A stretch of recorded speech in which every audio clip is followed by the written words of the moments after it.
Je ne sais pas ce qui m'a pris ce soir-là.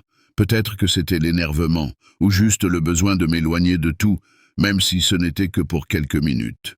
Après cette dispute avec ma famille, je n'avais qu'une envie: quitter la maison, respirer l'air frais, et marcher jusqu'à ce que je puisse penser clairement. Sans vraiment réfléchir, j'ai choisi de suivre la route rurale qui menait à la ville voisine, une route que je connaissais bien, mais que je n'avais jamais parcourue à pied, surtout pas de nuit. L'obscurité était dense, oppressante, à peine percée par la pâle lumière de la lune qui filtrait à travers les arbres.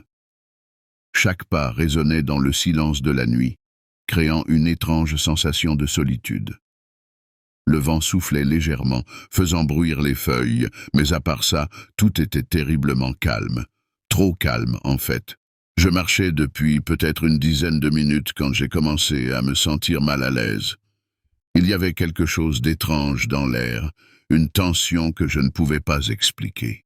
Je me suis dit que c'était juste mon imagination, que la fatigue et l'émotion jouaient des tours à mon esprit. Mais au fond de moi, je savais que quelque chose n'allait pas. Je continuais à marcher, tentant de me débarrasser de cette étrange sensation qui m'oppressait. Puis, j'ai entendu un bruit derrière moi, un léger grondement de moteur. Un regard rapide par-dessus mon épaule m'a révélé la silhouette d'une voiture qui approchait lentement. Je n'y ai pas prêté attention au début, pensant que c'était juste un autre conducteur tardif, peut-être quelqu'un qui rentrait chez lui. Cependant, au fil des minutes, j'ai remarqué que la voiture restait à la même distance derrière moi, sans jamais me dépasser. Elle roulait à la même vitesse que moi, maintenant une distance presque calculée. Un frisson a parcouru mon échine, mais j'ai essayé de me raisonner. « C'est absurde », me suis-je dit. « Il n'y a rien de bizarre ici, c'est juste une coïncidence. » Mais plus je marchais, plus ce sentiment d'inquiétude grandissait. Le grondement du moteur, si constant et régulier, semblait maintenant peser sur mes épaules comme une menace silencieuse. Le moindre bruit que faisait la voiture m'énervait, et mon esprit commençait à envisager des scénarios de plus en plus sombres. Pourquoi ne dépassait-il pas? Pourquoi restaient-ils là, juste derrière moi, comme s'ils attendaient quelque chose? Je me suis retourné, cette fois pour essayer de voir à l'intérieur du véhicule, pour comprendre qui conduisait. Mais l'obscurité à l'intérieur de la voiture était presque totale, me renvoyant seulement le reflet des phares sur l'asphalte. C'était comme si l'habitacle était vide. Ou pire, comme si quelque chose d'invisible se trouvait derrière ce volant. Mon cœur a commencé à s'emballer alors que je réalisais l'étrangeté de la situation. Incapable de contrôler ma peur, j'ai décidé de faire face à ce qui me suivait. Je me suis arrêté net, espérant que la voiture passerait devant moi, mais elle s'est arrêtée aussi, à la même distance. Une angoisse glaciale s'est emparée de moi. J'ai inspiré profondément et me suis retourné, marchant lentement vers la voiture. Chaque pas résonnait dans l'air calme de la nuit, mais ce n'était plus seulement le froid de la nuit qui faisait frissonner ma peau. Je m'approchais, déterminé à regarder à l'intérieur, à confronter cette présence qui jouait avec mes nerfs. Quand j'ai atteint la portière, j'ai baissé les yeux pour voir qui était à l'intérieur. Mes jambes se sont dérobées sous moi. Il n'y avait personne, pas une seule silhouette. Le volant bougeait pourtant, se tournant doucement d'un côté, puis de l'autre, comme s'il était manipulé par des mains invisibles. Je suis resté figé, incapable de détacher mon regard de cette scène impossible. Un sentiment de terreur pure a envahi chaque fibre de mon être. Ce n'était pas juste une voiture. C'était quelque chose d'autre, quelque chose qui ne devrait pas exister. Ma respiration s'est faite haletante, et tout ce que je pouvais faire, c'était reculer lentement, espérant que ce cauchemar prenne fin. Dès que j'ai fait un pas en arrière, la voiture a brusquement avancé vers moi. C'était comme si elle avait senti ma peur, comme si elle se nourrissait de mon angoisse. Mon instinct a pris le dessus, et je me suis mis à courir, le plus vite possible. Le bruit des pneus crissant sur le bitume résonnait derrière moi, de plus en plus proche, chaque seconde. Je n'osais plus regarder en arrière.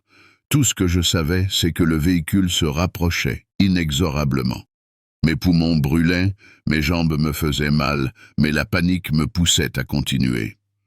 La route semblait interminable, et la forêt environnante, qui d'habitude me rassurait, me paraissait maintenant menaçante, comme si elle me guettait. Chaque fois que je risquais un coup d'œil rapide par-dessus mon épaule, le véhicule était là, plus près, ses phares perçant l'obscurité comme les yeux d'une bête affamée. J'entendais le moteur ronfler de manière sinistre, comme un grondement animal, et je savais que je ne pourrais pas tenir ce rythme éternellement. Il me fallait trouver un moyen de m'échapper, un endroit où me cacher, mais la route ne me laissait aucune échappatoire. C'était une ligne droite, infinie, avec rien d'autre que l'obscurité autour de moi. La terreur me broyait le ventre. Je ne pouvais pas m'arrêter. Si je m'arrêtais, ce serait la fin. Finalement, j'ai aperçu une courbe à quelques mètres devant moi, la seule échappatoire à cette ligne droite interminable. Je savais que je n'avais plus beaucoup de temps avant que le véhicule ne soit sur moi. Rassemblant mes dernières forces, j'ai sprinté vers cette courbe, espérant que l'obscurité me cacherait, que je pourrais trouver une issue. Mais dès que j'aille tourner, la voiture a accéléré, me coupant toute retraite. J'étais pris au piège. Le véhicule s'est arrêté à quelques centimètres de moi, les phares m'éblouissant, me clouant sur place.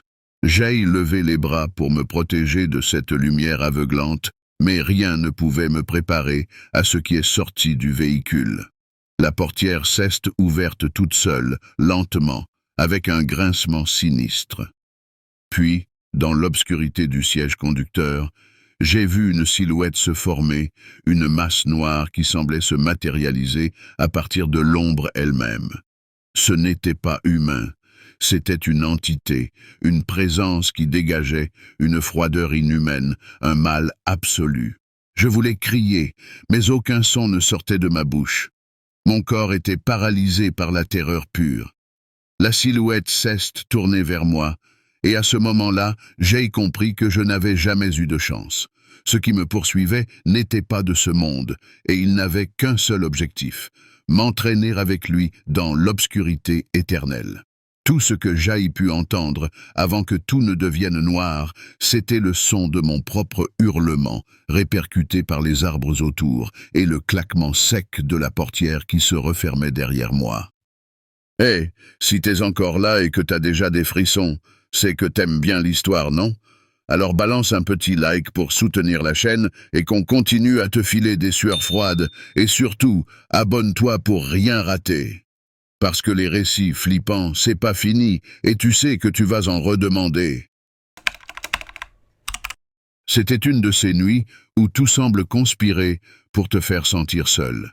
Après une semaine interminable au travail, j'avais décidé de prendre la route pour aller rendre visite à ma famille. Partir tard n'était pas idéal, mais l'idée de passer encore une nuit seule dans mon appartement m'était insupportable. Je me suis donc retrouvé sur cette route déserte, les mains crispées sur le volant, avec seulement les phares de ma voiture pour percer l'obscurité épaisse. La route s'étirait devant moi, une ligne droite sans fin, et l'absence totale de voitures créait une atmosphère étrange, presque irréelle. J'ai allumé la radio pour briser le silence, mais même les voix des animateurs semblaient lointaines, comme étouffées par l'immensité de la nuit. Plus je roulais, plus je me sentais isolé, comme si le monde entier s'était réduit à cette petite bulle de lumière autour de moi. Le ciel était couvert, pas une étoile en vue, et l'air dans la voiture devenait de plus en plus lourd. Malgré la fatigue, je ne pouvais pas m'empêcher de rester alerte, chaque ombre au bord de la route semblant dissimuler quelque chose. C'est dans cet état de tension silencieuse que j'ai continué à avancer, sans savoir que cette nuit allait devenir bien plus sombre que je ne l'avais imaginé. Après plusieurs heures de conduite, j'ai aperçu une silhouette à l'horizon, debout au bord de la route. Je n'aurais jamais dû m'arrêter, mais quelque chose dans la détresse de cette femme m'a poussé à le faire. Lorsqu'elle a ouvert la portière et s'est installée sur le siège passager, elle m'a remercié, avec une gratitude qui m'a mise mal à l'aise. Elle avait l'air épuisée, presque au bord des larmes. Au début, la conversation était banale, des échanges poliment cordiaux. Mais bientôt, elle a commencé à poser des questions personnelles, curieuses, et d'une précision troublante. Elle s'intéressait à ma vie, à mes relations, à des détails que je n'avais jamais partagés avec des inconnus. Ces questions semblaient trop pointues, comme si elle savait déjà beaucoup de choses sur moi avant même de me les demander. Je me suis tourné vers elle pour voir son visage, espérant trouver une réponse, mais les ombres de la nuit rendaient son expression difficile à lire. Ses yeux brillaient d'une intensité inquiétante, et chaque fois que je répondais, elle souriait d'une manière qui me mettait mal à l'aise. Plus nous avancions, plus sa présence devenait oppressante, et la route déserte, une fois accueillante, semblait maintenant isolante, me laissant seul avec une inconnue dont le comportement devenait de plus en plus étrange. Au fil des minutes, le comportement de la femme est devenu de plus en plus bizarre.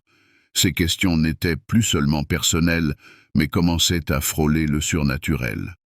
Elle posait des questions sur des moments précis de ma vie, des événements que je n'avais jamais racontés à personne.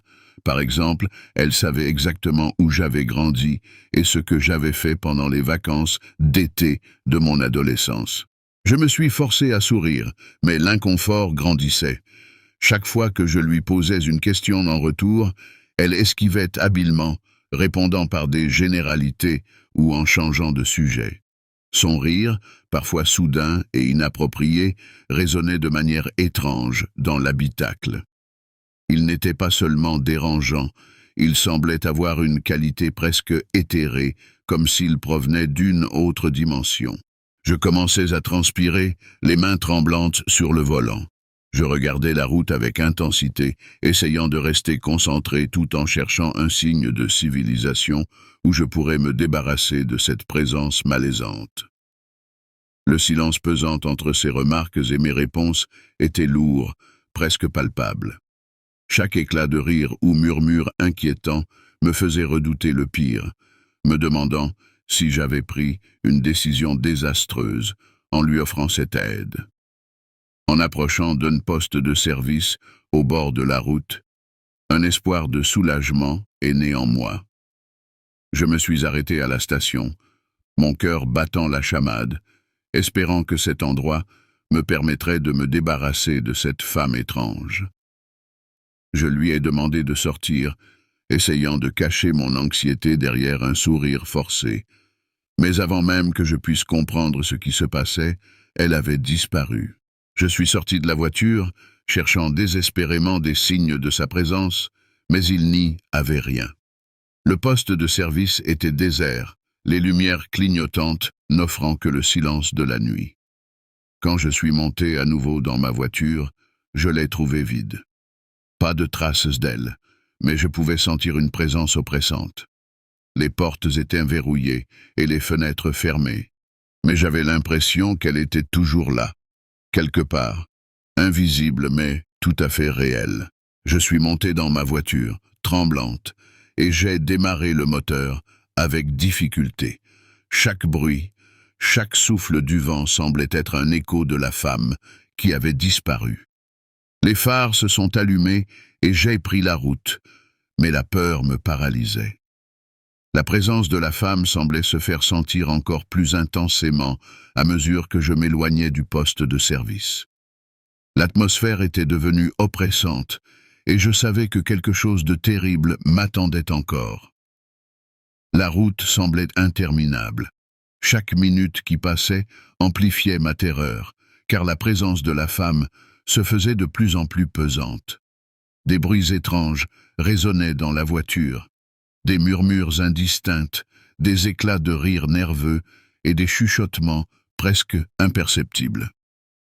Je regardais régulièrement dans le rétroviseur, espérant apercevoir quelque chose, mais il n'y avait que l'obscurité. Les vibrations du moteur et le bruit des pneus sur le bitume semblaient se transformer en un bruit de fond menaçant. J'essayais de rester concentré sur la route, mais mon esprit était envahi par des visions de la femme réapparaissant soudainement à mes côtés. Le volant me glissait entre les mains, et je luttais pour garder le contrôle de la voiture. À chaque virage, je croyais entendre des mouvements à l'arrière du véhicule, comme si quelqu'un s'asseyait à la place du passager. L'angoisse montait, et je sentais un froid glacial envahir l'habitacle. La nuit semblait s'éterniser, et l'idée de ne jamais voir le jour se lever me pesait lourdement. Finalement, je suis arrivé à un endroit éclairé, un petit village que j'avais aperçu au loin. Le soulagement était immense, mais l'idée que cette présence pourrait me suivre jusque dans la lumière du jour ne me quittait pas.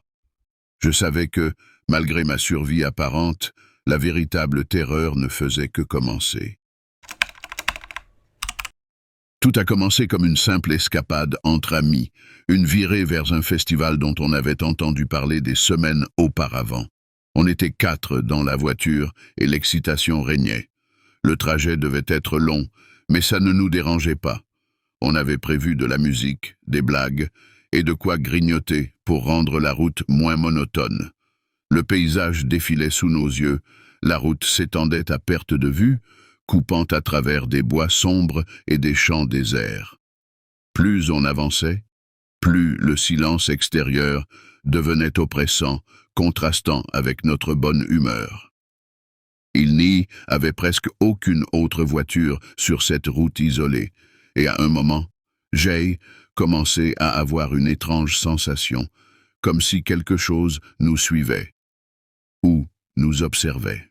J'ai regardé autour de moi, mais rien, tout semblait normal. Pourtant, cette sensation persistait, cette impression que la route était plus longue que prévu, comme si elle s'étirait indéfiniment. Je n'ai rien dit aux autres, pensant que c'était juste la fatigue qui me jouait des tours. Mais au fond de moi, un malaise grandissait, lentement, imperceptiblement, comme une ombre qui se glisse dans la nuit. C'est à ce moment-là que tout a basculé. Sans prévenir, un immense camion a surgi derrière nous. Ses phares étaient si puissants qu'ils inondaient l'intérieur de notre voiture d'une lumière blanche, presque aveuglante. J'ai immédiatement ressenti une montée d'adrénaline, et les rires se sont tus. Le camion se rapprochait de plus en plus, collé à notre pare-choc. Le conducteur semblait jouer avec nous, accélérant brutalement pour nous forcer à aller plus vite, puis ralentissant comme s'il voulait nous laisser un peu de répit avant de recommencer son manège. C'était comme s'il jouait un jeu sadique dont nous étions les pions. On a essayé de l'ignorer, de rester concentré sur la route, mais c'était impossible. Le stress montait dans la voiture, palpable, et je pouvais sentir la tension dans l'air. Les autres commençaient à paniquer. On a discuté de la meilleure façon de réagir. Fallait-il s'arrêter et le laisser passer, ou essayer de le semer? Mais chaque tentative de manœuvre échouait. Le camion restait toujours là, omniprésent, comme une menace silencieuse mais terrifiante. Puis, il a commencé à nous forcer vers le bas-côté. Les roues ont glissé sur le gravier, et mon cœur a sauté un battement. Ce n'était plus un jeu, c'était une course pour notre survie. À bout de nerfs, on a finalement pris la décision de confronter ce fou. On a repéré un petit espace sur le côté de la route où on pouvait s'arrêter, et on a brusquement tourné le volant pour se garer. Le camion s'est arrêté juste derrière nous, ses phares toujours allumés, projetant nos ombres déformées sur le bitume. Je n'avais jamais été aussi terrifié de ma vie, mais quelque chose en moi m'a poussé à sortir de la voiture. Peut-être que c'était la colère, ou simplement le besoin de comprendre ce qui se passait. Les autres m'ont suivi de près, tous les sens en alerte. En s'approchant du camion, l'air semblait devenir plus lourd, presque étouffant. J'ai frappé à la portière du conducteur, mais aucune réponse. À travers la vitre teintée, je ne pouvais voir que l'obscurité à l'intérieur. C'était étrange, vraiment étrange. Mon cœur battait à tout rompre, mais j'ai pris une profonde inspiration et ouvert la portière. C'était vide. Le siège du conducteur était vide. Aucun signe de vie, aucun bruit, juste un silence assourdissant. Comment était-ce possible? Le moteur était encore en marche, les phares toujours allumés, mais il n'y avait personne. On cesse de regarder, incrédule, l'angoisse montant d'un crâne. Ce n'était pas normal, quelque chose d'inexplicable se passait sous nos yeux, et on se retrouvait au centre de ce cauchemar éveillé. Alors qu'on tentait de comprendre l'absurdité de la situation, quelque chose a changé parmi nous. D'abord, c'était subtil, à peine perceptible. L'une de mes amies, Maxime, a commencé à agir de manière étrange. Il restait silencieux, fixant le camion d'un regard vide, presque hypnotisé. Je l'ai appelé plusieurs fois, mais il ne répondait pas. Quand il a enfin parlé, sa voix semblait distante, comme si elle ne lui appartenait plus. Il murmurait des choses incohérentes, des mots que je ne comprenais pas. C'était terrifiant. On avait l'impression que ce camion, ou ce qu'il représentait, avait réveillé quelque chose de mauvais en lui, quelque chose qu'on ne pouvait ni voir ni toucher, mais qu'on sentait présent. Les autres ont aussi commencé à le remarquer. On a essayé de le secouer, de le ramener à la réalité, mais c'était comme s'il était possédé, habité par une force qui nous échappait totalement. La peur que j'avais ressentie face au camion s'est transformée en une terreur plus profonde. Ce n'était plus seulement le camion le problème, c'était Maxime. Il devenait imprévisible, et l'idée que cette menace vienne de l'intérieur, de quelqu'un en qui on avait confiance, nous a tous plongés dans un état de panique. La tension entre nous montait, chaque geste de Maxime devenait suspect, chaque mot qu'il prononçait nous faisait frémir. On commençait à douter les uns des autres, à se demander si on pouvait encore faire confiance à quelqu'un dans ce groupe. La situation a rapidement dégénéré. Maxime, qui était de plus en plus perturbé, a soudainement pris les clés du camion. Avant qu'on puisse l'arrêter, il s'est précipité vers le véhicule et a grimpé à l'intérieur, comme s'il était attiré par quelque chose qu'on ne pouvait pas comprendre. On criait après lui, essayant de le raisonner, mais il n'écoutait plus. Le camion a démarré tout seul, sans que Maxime touche quoi que ce soit, et a commencé à rouler lentement, nous forçant à reculer. C'était comme si la machine avait sa propre volonté, comme si elle contrôlait Maxime et non l'inverse. Finalement, dans un moment de panique, on a décidé de fuir. On a couru vers notre voiture, mais alors qu'on s'éloignait, j'ai jeté un dernier coup d'œil en arrière. Le camion s'était arrêté, les phares s'éteignant lentement, plongeant la route dans l'obscurité. Maxime n'était plus visible, comme s'il s'était fondu dans les ténèbres. Sur le chemin du retour, le silence régnait. Personne ne parlait, mais chacun de nous savait que rien ne serait plus comme avant. Même après avoir quitté cette maudite route, l'impression d'être suivi ne me quittait pas. Chaque ombre, chaque bruit dans la nuit me rappelait le camion. Et surtout, Maxime. Il y avait quelque chose de fondamentalement mauvais là-bas, quelque chose qu'on avait éveillé sans le vouloir. Et même si on avait survécu, je savais au fond de moi que ce mal nous suivrait, qu'il resterait tapi dans l'ombre, attendant le moment propice pour frapper de nouveau. La nuit était tombée depuis plusieurs heures, et l'épuisement commençait à nous gagner.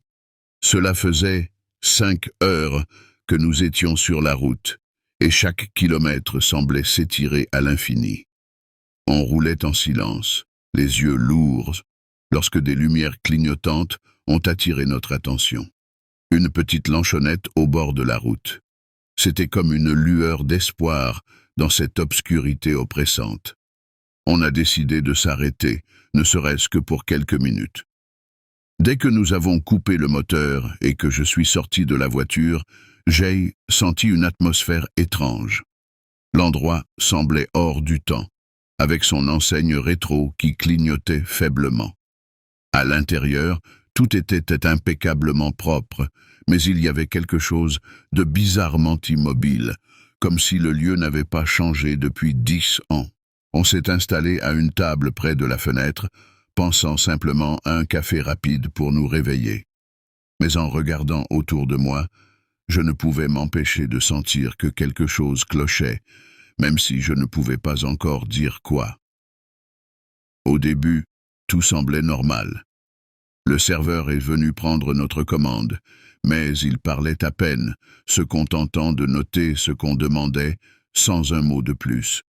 C'est en observant les autres clients que j'ai commencé à ressentir un malaise. Ils étaient tous incroyablement silencieux, presque comme des statues.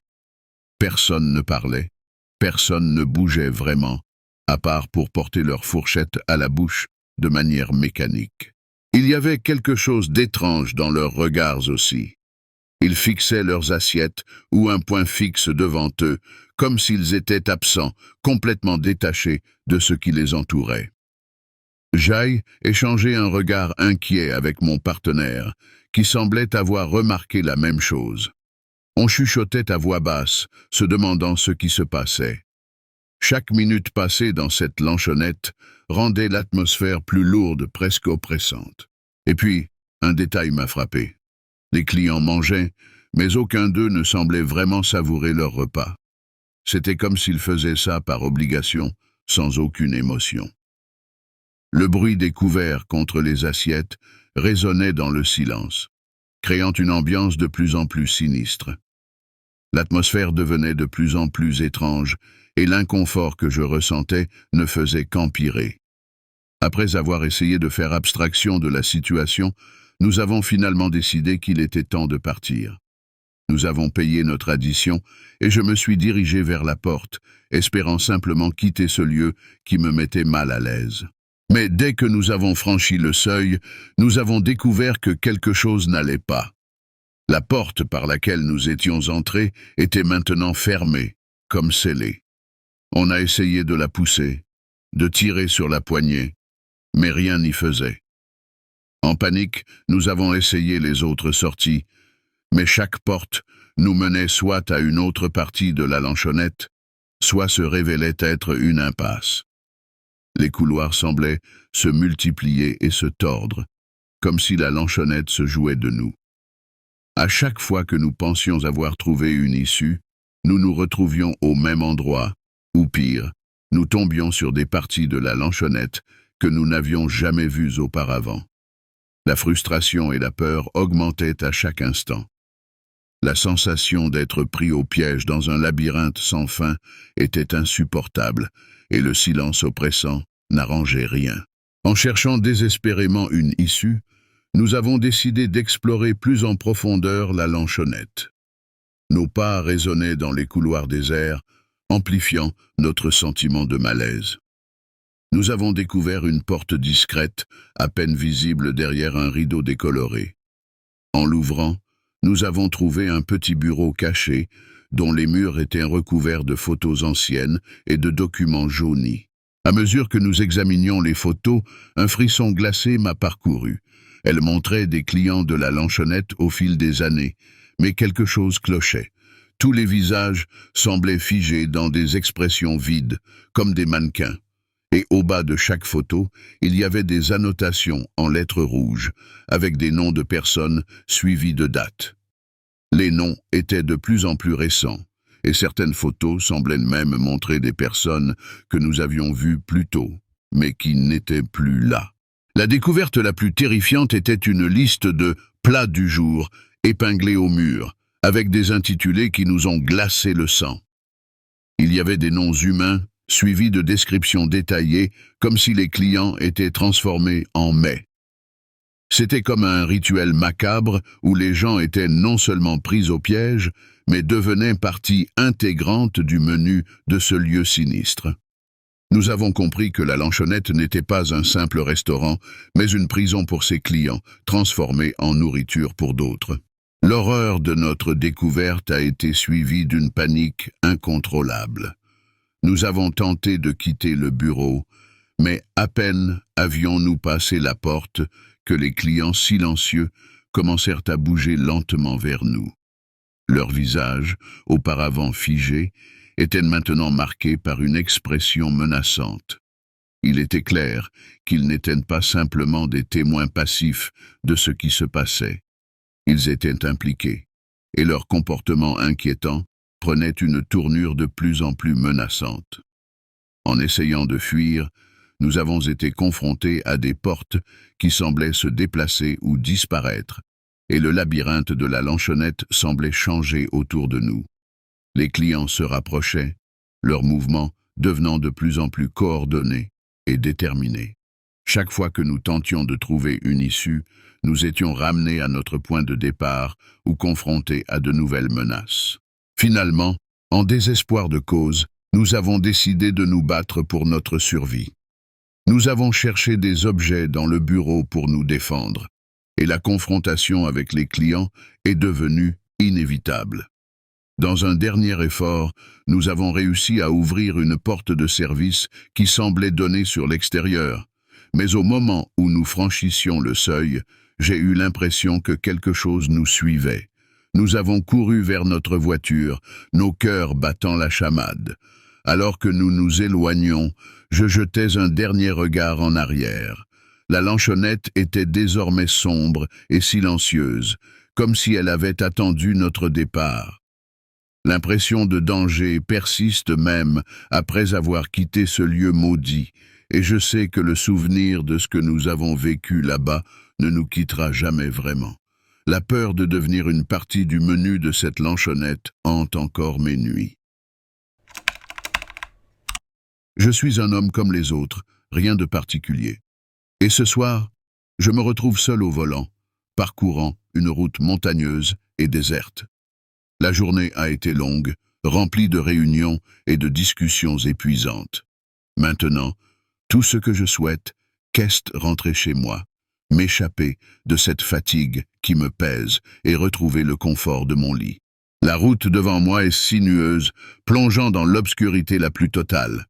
Il n'y a aucune autre voiture en vue, seulement moi et cette route interminable. L'atmosphère est lourde, presque suffocante, comme si la nuit elle-même avait décidé de m'envelopper. Le silence est profond, troublé uniquement par le ronronnement constant du moteur et le murmure du vent qui siffle à travers les arbres bordant la route. Tout autour de moi, la nuit est épaisse, impénétrable, et je sens cette solitude peser sur mes épaules, rendant chaque kilomètre plus oppressant que le précédent. Alors que je continue à rouler, quelque chose attire mon attention dans le rétroviseur. Au début, ce n'est qu'un éclat lointain, 2 points lumineux qui se rapprochent lentement. Je pense que c'est une autre voiture, peut-être quelqu'un d'aussi pressé que moi de rentrer chez lui. Mais très vite, je réalise que ces phares ne me quittent pas des yeux. Je décide d'accélérer un peu, juste pour voir. La route est déserte, je peux me permettre d'appuyer sur l'accélérateur. Pourtant, malgré ma vitesse croissante, les phares restent exactement à la même distance derrière moi, comme s'ils étaient fixés à mon pare-chocs arrière. Une sensation étrange commence à se glisser en moi, un mélange de malaise et de peur irrationnelle.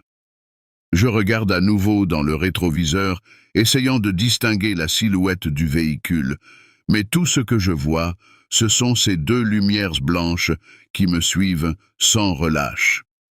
Peu importe les virages que je prends ou la vitesse à laquelle je roule, ces phares continuent de me coller à la peau, refusant de disparaître. Les premières vibrations de mon téléphone me prennent par surprise. Je jette un coup d'œil rapide à l'écran, pensant que ce pourrait être un message banal ou une notification sans importance. Mais ce que je lis me glace le sang. C'est un message venant de numéros inconnus, et il parle de quelque chose que seul moi, dans les recoins les plus sombres de mon esprit, pourrais savoir. Tu te souviens de cette nuit, celle que tu essaies d'oublier? Mon cœur s'emballe.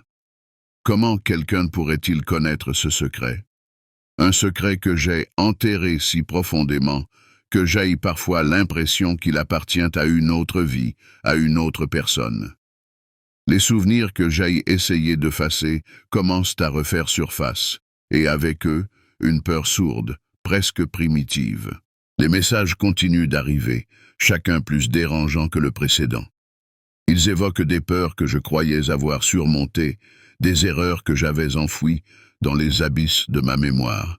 Ils semblent pénétrer directement dans mon esprit, mettant à nu mes faiblesses, mes regrets, mes angoisses les plus intimes. Chaque mot, chaque phrase me rappelle des choses que j'ai tenté de fuir toute ma vie. Je tente de me concentrer sur la route, d'ignorer ces messages, mais qu'est-ce impossible. Ils m'obsèdent, me déconcentrent, et les phares derrière moi ne cessent de me suivre, comme s'ils étaient l'incarnation de mes tourments. Peu importe combien j'accélère, combien je dévie de ma trajectoire, ils restent là, toujours à la même distance, comme un prédateur patient qui sait que sa proie finira par céder. À chaque nouvelle vibration du téléphone, je suis envahi par une terreur viscérale. Ce ne sont pas de simples mots sur un écran, c'est une attaque directe contre mon esprit, contre ce que je suis. Je commence à comprendre que ce n'est pas un simple hasard, que ces messages et ces phares sont liés d'une manière que je ne peux encore comprendre. Ils ne sont pas là pour me tuer physiquement, mais pour détruire ce qu'il reste de ma stabilité mentale. Et petit à petit, je sens que je suis en train de sombrer, que je perds le contrôle sur moi-même et sur cette situation cauchemardesque. À mesure que la nuit avance, les messages deviennent de plus en plus personnels, de plus en plus sombres. Les premiers étaient déjà troublants, évoquant des peurs que je croyais enfouies depuis longtemps, mais maintenant, ils plongent directement dans les recoins les plus obscurs de mon esprit. Ces mots à l'écran ne sont pas simplement des menaces. Ce sont des vérités que j'ai passé ma vie à éviter. Comment ces messages peuvent-ils connaître ces détails si intimes, ces secrets que je n'ai jamais partagés avec personne? Chaque nouvelle notification me fait sursauter, et une terreur sourde commence à s'infiltrer dans chaque fibre de mon être.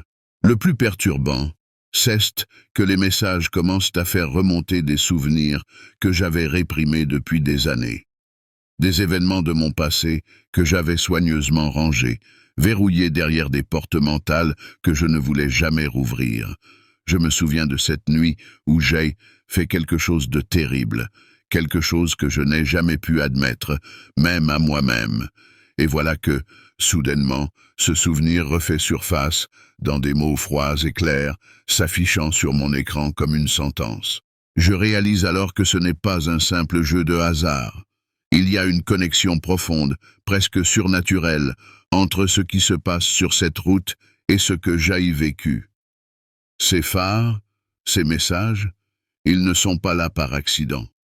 C'est comme si tout ce que j'avais tenté d'oublier, tout ce que j'avais refoulé, revenait me hanter sous la forme de cette présence sinistre derrière moi.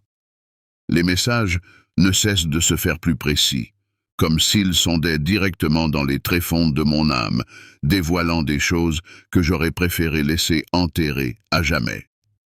Et c'est à ce moment-là que je comprends que je ne peux plus fuir, que je ne peux plus ignorer ce qui se passe, cette route, ces phares, ces messages. Tout semble me pousser vers une confrontation inévitable avec mes propres démons.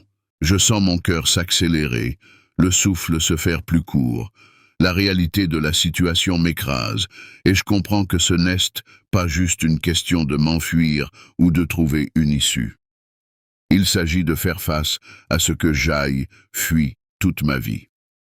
Les phares derrière moi deviennent une métaphore, un miroir sombre de mon passé.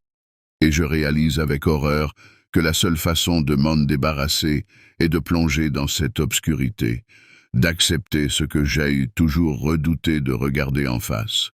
Le moment est venu. Je ne peux plus fuir, je ne peux plus ignorer cette terreur qui me hante. Je vois un mirador isolé à quelques mètres devant moi. Un petit espace où je peux enfin m'arrêter et affronter ce qui me suit. Avec une résolution que je n'aurais jamais cru possible, je ralentis et gare ma voiture. Mon cœur bat à tout rompre, chaque pulsation résonne dans mes tempes. Les phares derrière moi s'arrêtent également, immobiles, attendant que je fasse le premier geste. Je sors de la voiture, mes jambes tremblantes sous le poids de ce qui m'attend. Le vent est glacial, il mord ma peau, mais je ne m'en soucie plus. Je me retourne lentement, prêt à faire face à ce qui semble être la source de tous mes cauchemars. Mais à ma grande surprise, il n'y a rien. Les phares, qui quelques secondes auparavant illuminaient la route, ont disparu. Je suis seul dans l'obscurité, entouré par le silence de la nuit. Pas de voiture, pas de lumière, rien d'autre que moi et cette nuit interminable. Je reste là, perplexe, tentant de comprendre ce qui vient de se passer. Puis, soudainement, les messages cessent d'arriver. Mon téléphone, qui vibrait sans relâche dans ma poche, est désormais muet. Une étrange sensation de paix m'envahit. C'est comme si, en me confrontant à l'idée même de mes peurs, en les regardant en face, j'avais réussi à briser quelque chose en moi. Les démons qui me poursuivaient ont été dissipés, non pas parce que je les ai vaincus physiquement, mais parce que j'ai accepté leur existence. J'ai fait face à la vérité, à mes erreurs, à mes peurs les plus profondes, et en le faisant, j'ai désarmé cette force obscure qui me tourmentait. Je retourne à ma voiture, le cœur plus léger, avec l'impression d'avoir traversé un cauchemar et en être ressorti plus fort. Alors que je reprends la route, la nuit ne semble plus aussi oppressante. Je comprends maintenant que le véritable ennemi n'était pas derrière moi, mais bien en moi. Et en acceptant cela, en faisant face à mes propres ténèbres, j'ai finalement trouvé une sorte de libération. Je suis en retard, comme toujours. Le temps presse, et l'idée de rester coincé dans la circulation m'est insupportable. Alors, quand j'ai vu ce petit chemin à peine visible qui coupait à travers la forêt, j'ai décidé de le prendre. Un atout, me dis-je, pour gagner quelques précieuses minutes. Ce n'était pas la première fois que je voyais cette route, mais je ne l'avais jamais empruntée auparavant. Elle semblait presque invitante, une solution à mes problèmes. Alors que j'avance, la route, d'abord banale, commence à changer. Une légère brume s'élève du sol, enveloppant tout dans une couche de mystère. Les arbres autour de moi se referment, et la lumière du jour, déjà faible, devient encore plus ténue. Je sens un poids sur mes épaules, comme si la route elle-même cherchait à me ralentir, à m'enfermer dans cette atmosphère lourde. Mais je continue, enfonçant un peu plus l'accélérateur, convaincu que je pourrais m'en sortir rapidement. Tout ce que je veux, qu'est arriver à temps, ne pas me laisser retarder par ce qui semble être une simple illusion de la nuit. À mesure que j'avance sur cette route, quelque chose d'étrange commence à se produire. Les premiers panneaux de signalisation que je croise sont familiers, indiquant des virages à venir ou des limitations de vitesse. Mais peu à peu, ils deviennent de plus en plus bizarres. Le premier qui me fait froncer les sourcils dit simplement « Attention ». Attention à quoi? Je ne vois rien de particulier, mais un frisson me parcourt l'échine. Je continue à conduire, tentant d'ignorer l'inquiétude qui commence à s'installer en moi. Puis, un autre panneau apparaît. Tourne maintenant, il est encore temps. Ce message me donne une sensation de malaise, mais je le balaie d'un revers de la main, le prenant pour une mauvaise blague ou une coïncidence. Pourtant, plus j'avance, plus les panneaux deviennent oppressants. Le danger approche, lit-on sur un autre, avec une flèche pointant vers la gauche, comme pour me dire de faire demi-tour immédiatement. Mais je suis têtu. Quelque chose en moi refuse d'abandonner ce raccourci, même si une petite voix dans ma tête commence à me dire que je fais une erreur. La route devient de plus en plus sombre, la brume s'épaissit, et ces signes étranges continuent de surgir du néant, comme des avertissements auxquels je ne veux pas prêter attention. « Tu ne devrais pas être ici », murmure un dernier panneau avant que je le dépasse. À ce moment-là, je commence à me demander si je ne suis pas en train de m'enfoncer dans quelque chose de bien plus sinistre qu'un simple raccourci. À mesure que je poursuis ma route, les changements deviennent de plus en plus inquiétants. La brume s'épaissit autour de moi et la visibilité se réduit à presque rien. Les arbres qui bordent la route semblent se rapprocher, leurs branches se tendant comme des doigts osseux pour me saisir. La route, autrefois pavée et bien entretenue, se transforme en un chemin sinueux et dégradé, comme si elle était en train de se dérober sous mes roues. Je commence à perdre toute notion du temps.